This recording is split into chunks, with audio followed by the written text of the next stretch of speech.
Hi, I'm Geraldine Carl with the Real News Network. This healthcare story is part of a series we are doing to help Americans make better informed decisions about healthcare reform. But we can only do this work with your financial support. The economic crisis has hit us hard. Please become a member today so that we can continue bringing you stories like this.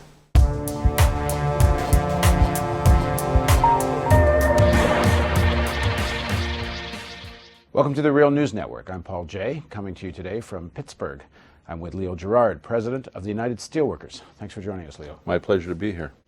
So, when President Obama was elected, the American Union movement had two, maybe more, but two critical objectives. One was real health care reform and the Employee Free Choice Act. So let's start with health care reform.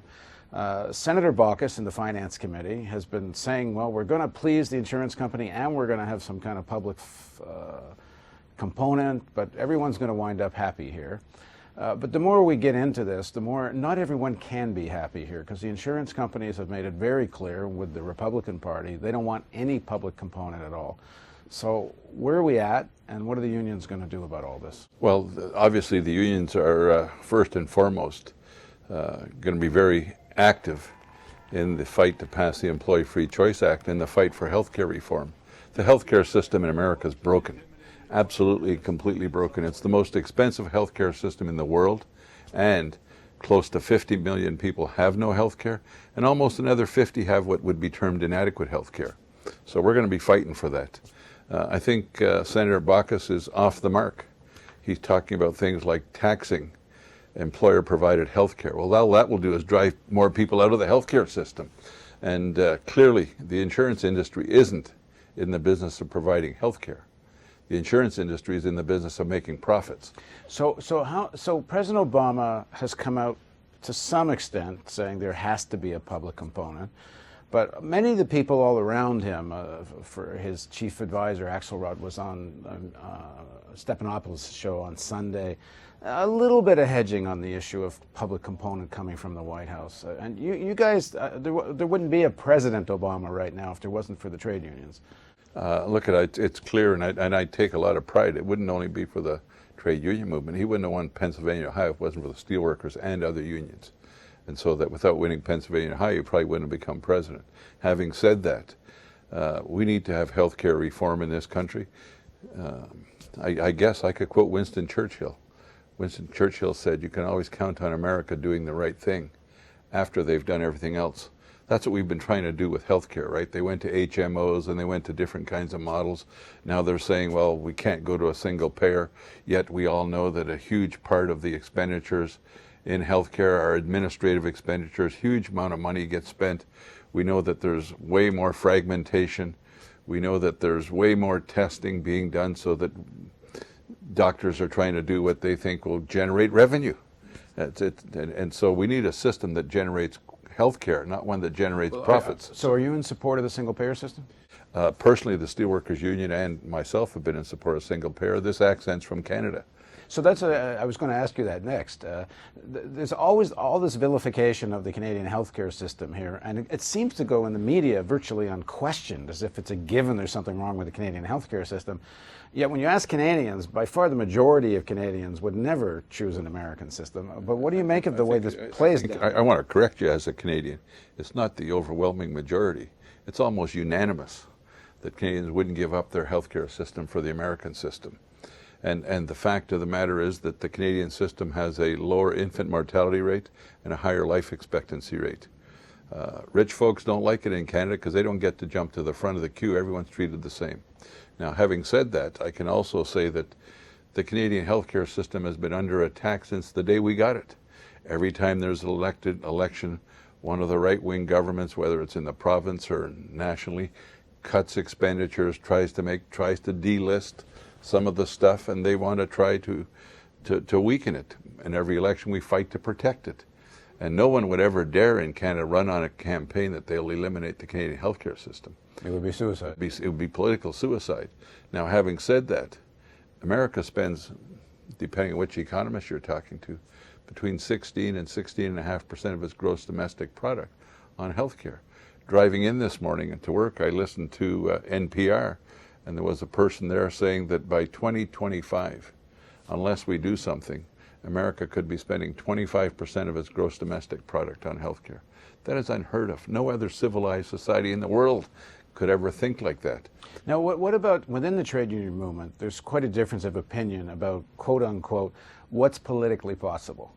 And there's a whole section of the trade unions, in fact, I think the majority of the leadership of most of the unions in the AFL-CIO, who have said we're going to support the Obama public plan in competition with the private insurance companies because, quote unquote, single payer is not politically possible. What do you make of the argument?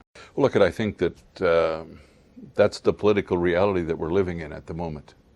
And I think one of the things we need to be able to do is talk about public plans.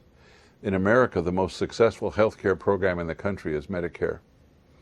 The other successful government programs in America are Medicaid and the Medicaid or the medical care given by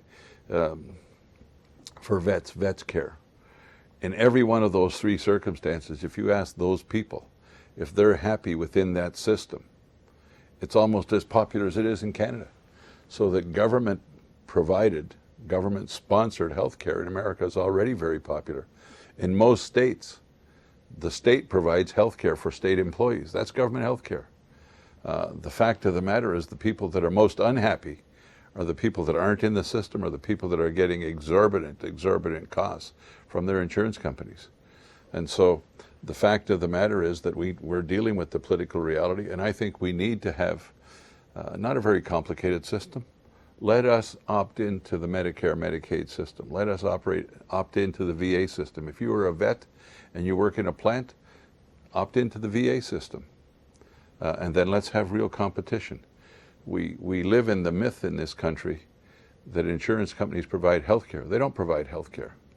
They provide a vehicle to make profits for insurance companies. And one of the ways they do that is by either overcharging or excluding people. So in this battle that's coming, do you agree that in the current conditions, single payer isn't politically possible? I think we need to fight for single payer. I think we ought to be fighting for a principled position that lays out that this is the most efficient health care in the world, and single payer is a euphemism for government-sponsored health care. Every other major OECD country has health care that is sponsored and managed by the government. And what about this euphemism? Why not just say it's a government insurance plan? What is the?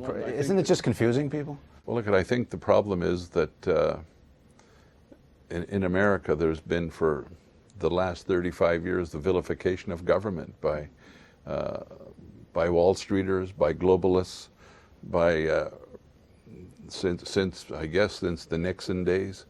I mean, it was Richard Nixon that gave us EPA. You know, those days have moved on. I think what we need to do is compare, and you never hear any real comparisons between the system in the U.S. at 16.5% of GDP and say the system in Switzerland or the system in France or the system in Germany or the system in Great Britain or the system in Canada. In real terms, what are the costs and what's provided? What they'll say in America is it's going to drive up your income tax, it's going to drive up your tax. But I'm paying for it now already. I'm paying it in my wage. Let me make this one point about the tax.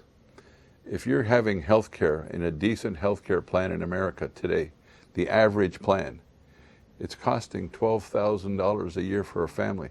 If you translate that into an hourly rate, that's $6 an hour. If you gave me the Canadian health care plan, it's at roughly $4,000. That's $2 an hour.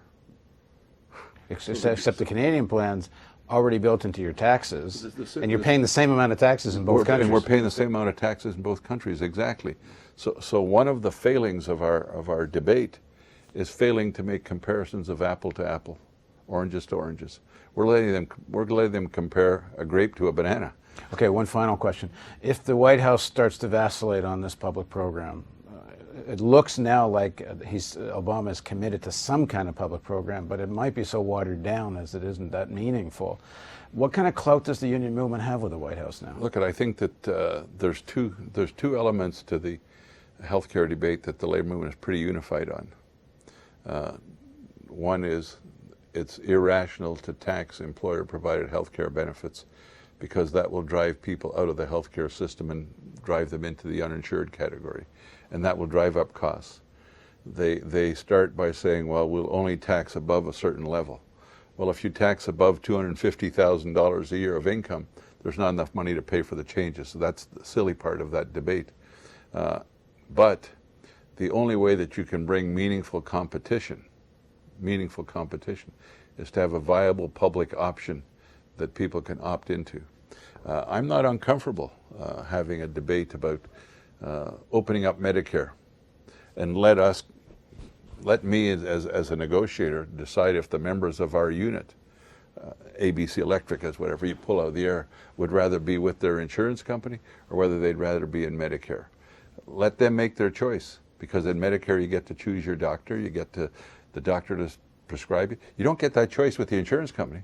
The insurance company tells you which doctors are in the HMO, which doctors are in network, out of network. When I came to the US, I had to learn all kinds of forms like PPO, preferred provider, HMO. I learned all these forms, these concepts. Which is one of the myths in America about Canada, that in Canada you also choose your doctor. I carry my health card when I go back to see my kids, and what I tell people, if I get hit by a truck on this side of the border, it's going to cost my union tens of thousands of dollars to fix my broken leg. Once I cross the border in Buffalo, if I get hit by a truck, my kids don't have to pay. Well, let's hope you don't break your leg. Me too. Thanks for joining us. My pleasure. Good Thank you for joining us on the Real News Network. Hi, I'm Geraldine Carl with the Real News Network. This healthcare story is part of a series we are doing to help Americans make better informed decisions about healthcare reform. But we can only do this work with your financial support. The economic crisis has hit us hard. Please become a member today so that we can continue bringing you stories like this.